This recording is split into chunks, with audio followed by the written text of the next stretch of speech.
had anyone tell you to stop worrying, don't be anxious? It's not that easy, is it? If words and willpower could beat worry, none of us would be anxious. But it takes something more. So, in this session, I'm going to show you a truth and a tool that will help with the anxiety and worry and fear we all struggle with. Now, it's found in a short New Testament letter Paul wrote to Christians living in the city of Philippi. And near the very end of the letter, he drops in this extraordinary truth about how to overcome worry and anxiety and fear.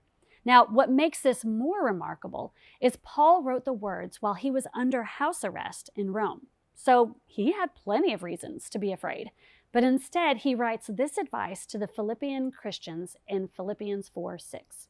He says, "Do not be anxious about anything." Now again, the anxiety we're talking about is the kind of learned behavior most of us have. I'm not specifically addressing biologically or neurologically caused anxiety or depression. Some of you battle with those issues, and I just want you to know that while I think Paul's advice can be helpful to you, there's added complexity to what you deal with. But for the rest of us, anxiety and worry are like a check engine light on your car's dashboard. They're telling you something is wrong. So how do you fix it? Well, Paul says, do not be anxious about anything, but in every situation, by prayer and petition, with thanksgiving, present your requests to God. Paul believed you should let worry and anxiety trigger you to pray. Now, that sounds cliche. So why would he say it? Because prayer helps you shift your trust and move your focus away from your fear and uncertainty of the future to the only one who actually controls the future.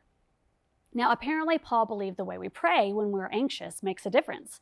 He uses the phrase, by prayer and petition with thanksgiving.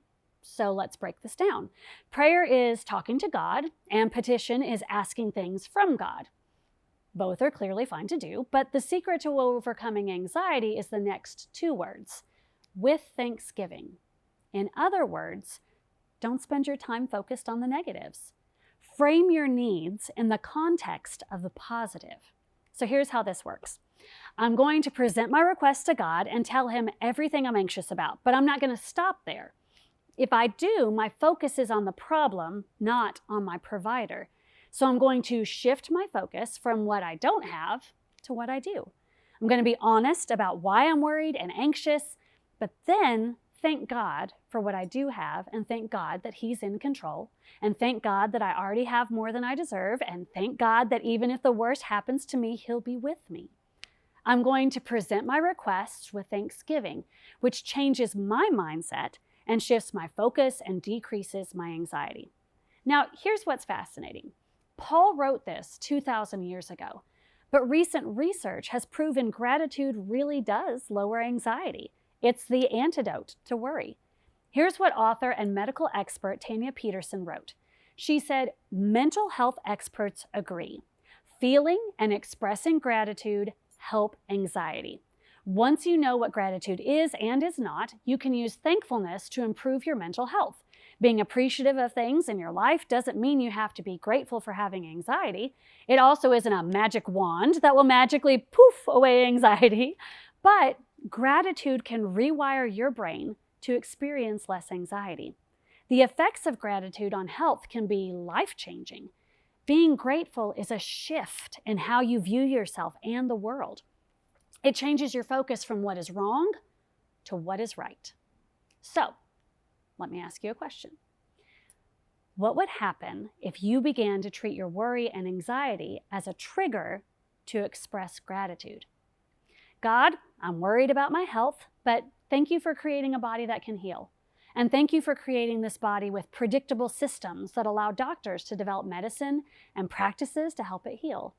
And thank you that even though I can't do everything I want to do, my health still helps me do what I do. And thank you that even if this never gets better, you're going to be with me and one day restore my body to full health for eternity. Hey God, I'm worried about my kids, but thank you that you gave them to me.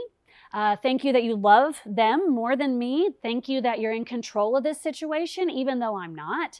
Thank you that you can get through to them when I can't. So please do this for me, but I'm going to do my part and trust you with the rest.